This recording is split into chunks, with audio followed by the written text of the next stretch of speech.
If you're rejected, accept it. If you're unloved, let go. If they choose someone or something over you, move on. Not everyone you love will stay. Not everyone you trust will be loyal.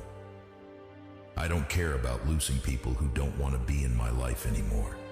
I've lost people who meant the world to me, and I'm still doing just fine. Do not follow the majority, follow the right way. You can feel it when someone is not being real with you. Energy never lies. Always speak how you feel, and never be sorry for being real. Give people time. Give people space. Don't beg anyone to stay. Let them roam. What's meant for you will always be yours. I feel so much better when people don't know where I am and what I'm doing. You may not be able to control every situation and its outcome, but you can control your attitude.